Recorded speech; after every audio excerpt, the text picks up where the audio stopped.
Despite her practicality, Princess Anne knows how to and loves creating elegant looks, adorning herself with the finest jewelry from the royal treasury.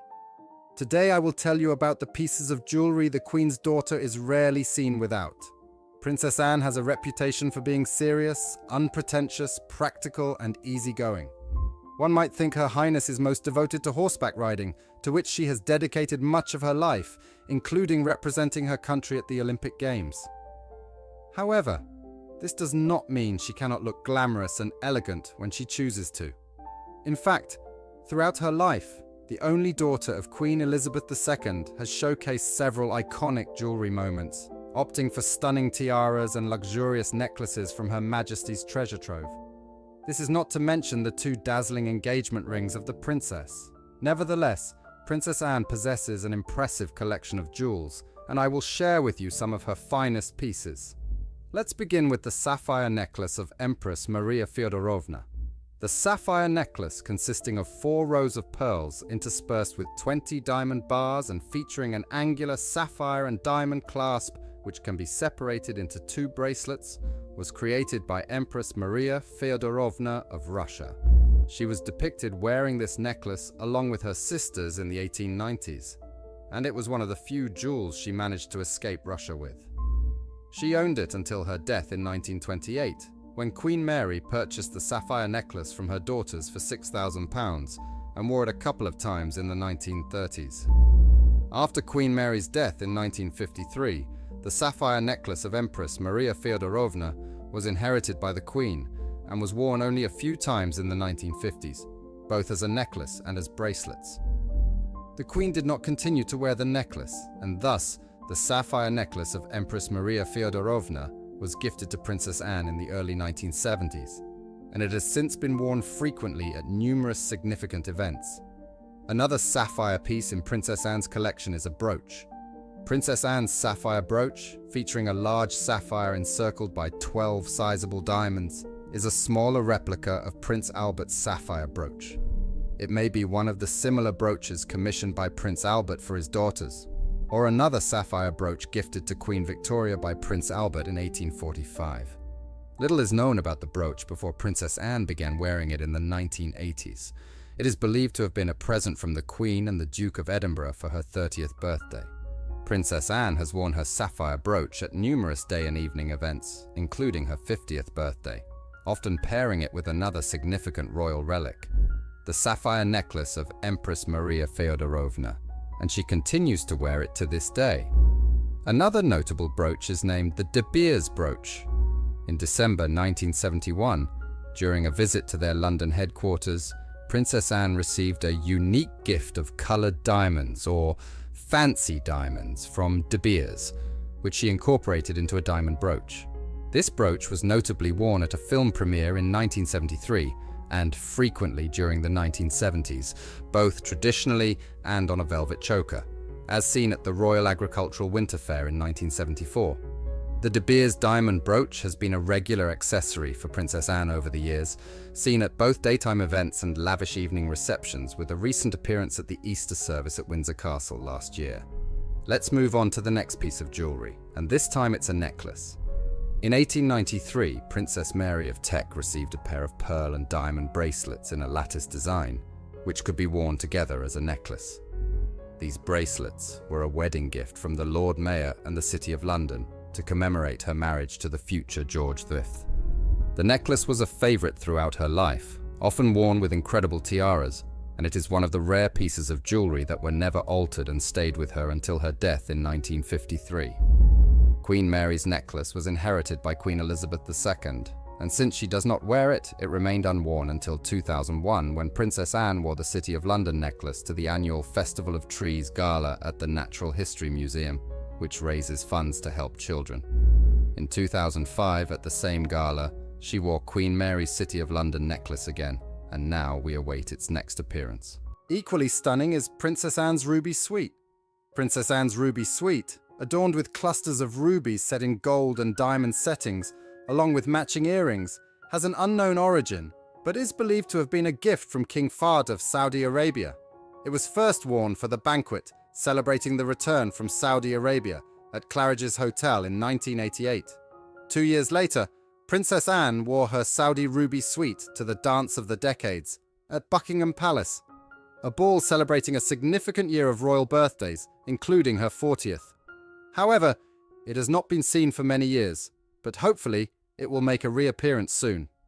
Another fascinating piece of jewellery is Princess Anne's Grima pearl earrings. These gold, pearl and diamond earrings, featuring a modern leaf design by Andrew Grima, can be worn as studs or with a larger pendant. They have been in Princess Anne's jewellery box since the late 1960s. This is one of the young princess's earliest pieces of jewellery. The full version was often worn at evening events in the 1960s and 1970s, while the stud part was a favourite for daytime occasions.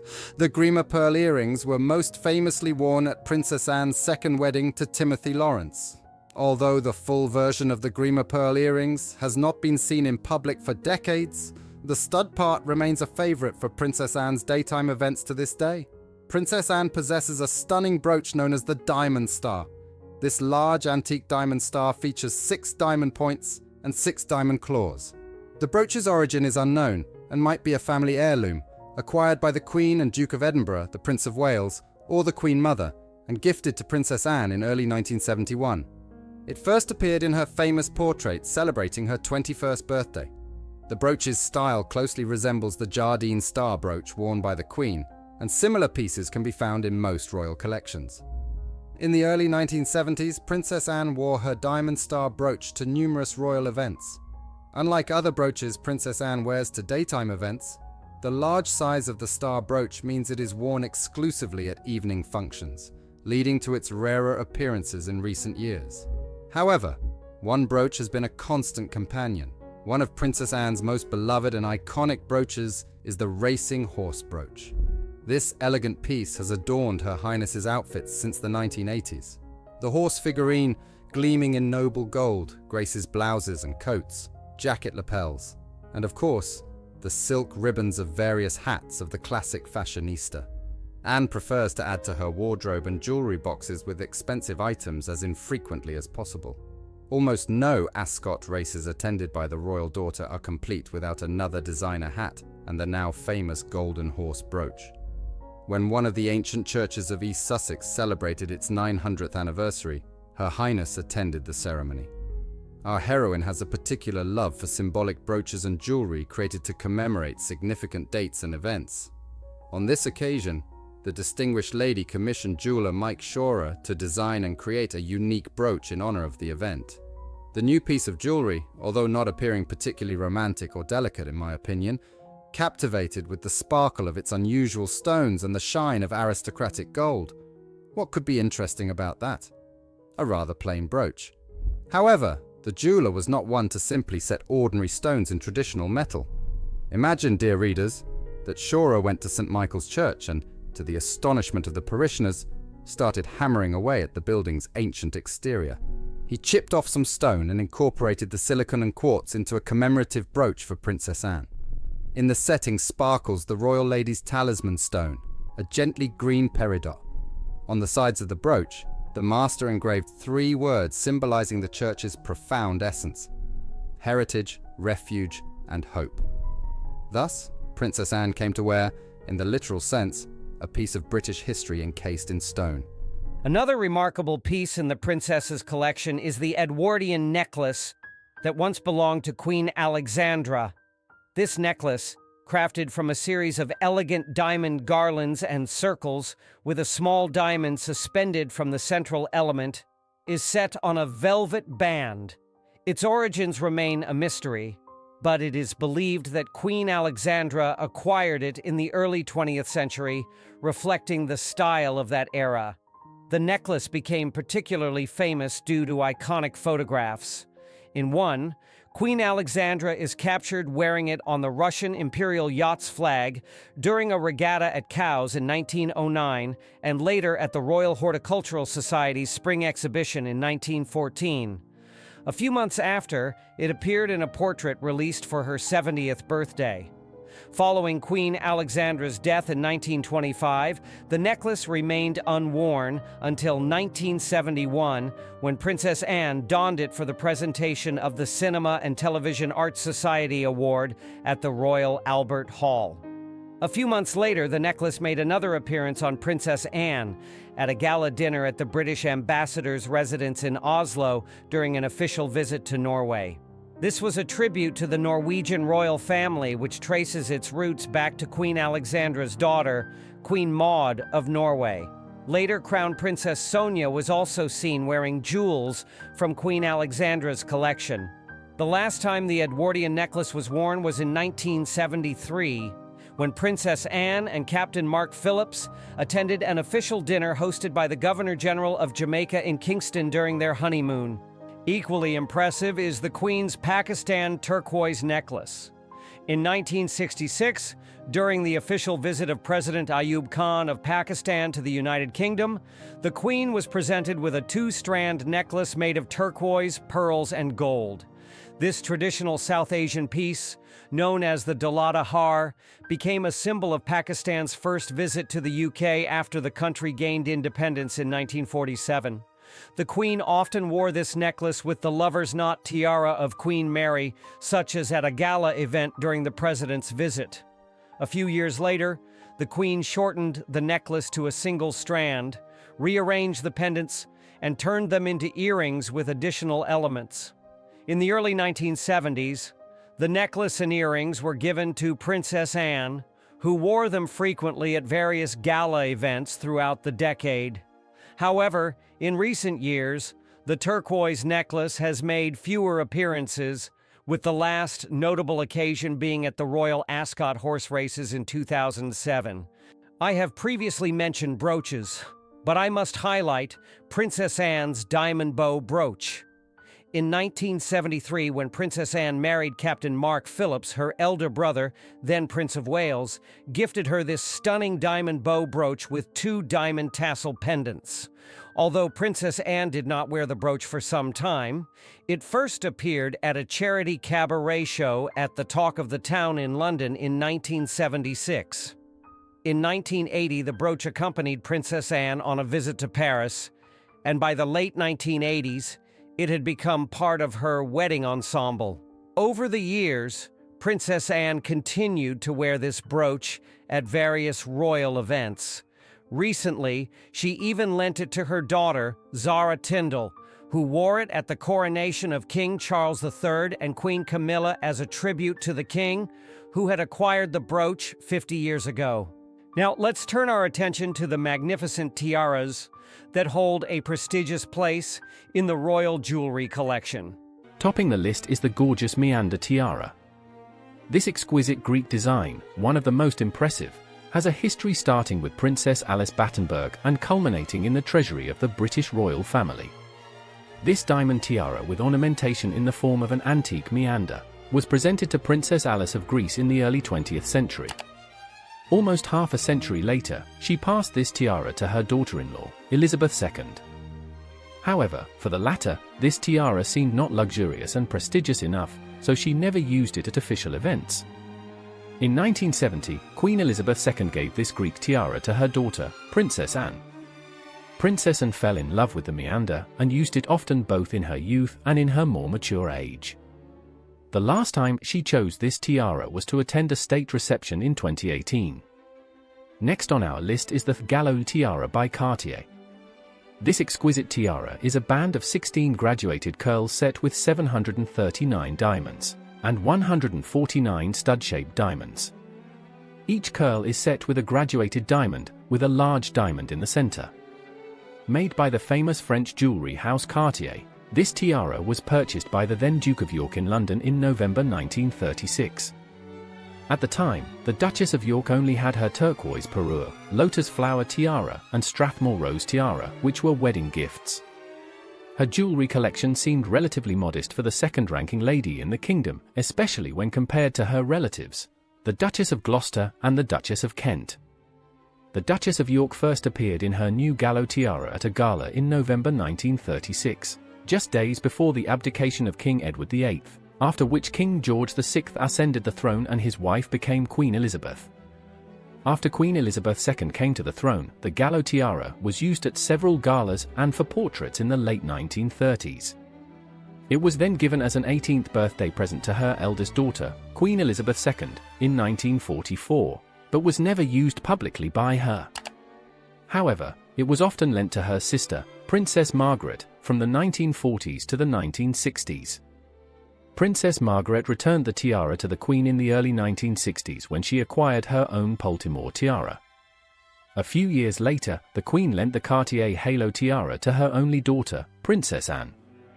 Princess Anne first wore it in public at the age of 17, wearing it during her first official appearance in a tiara at the opening of Parliament in 1967, when she and Prince Charles joined the Queen and the Duke of Edinburgh for the first time at the annual ceremony.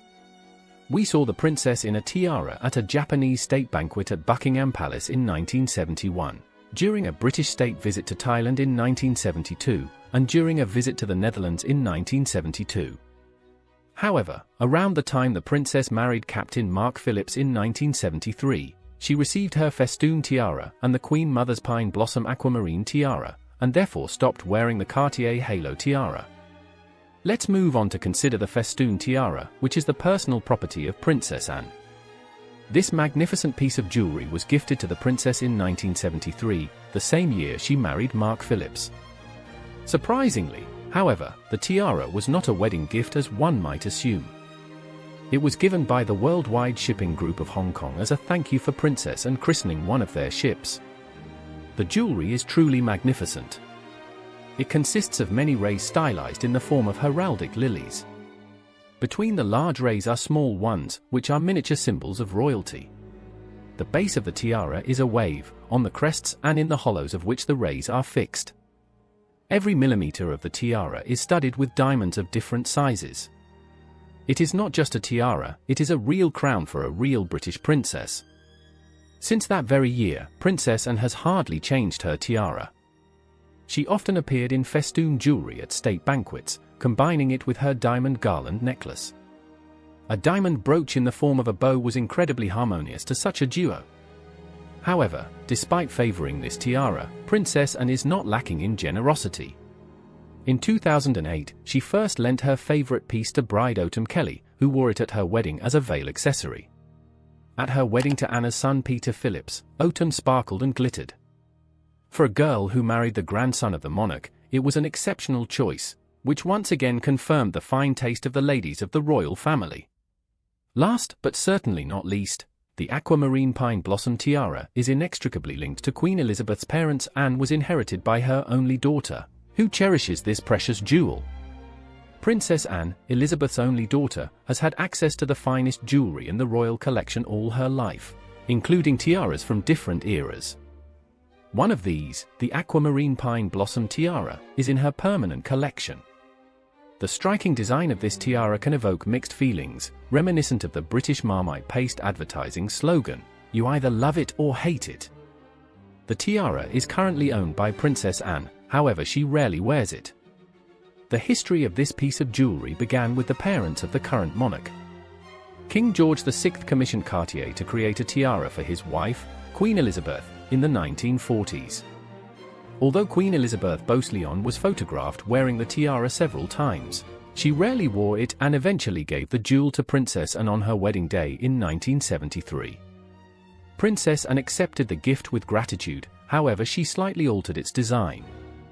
Originally there was a large round element in the center of the tiara, but this was replaced by a large rectangular aquamarine brooch.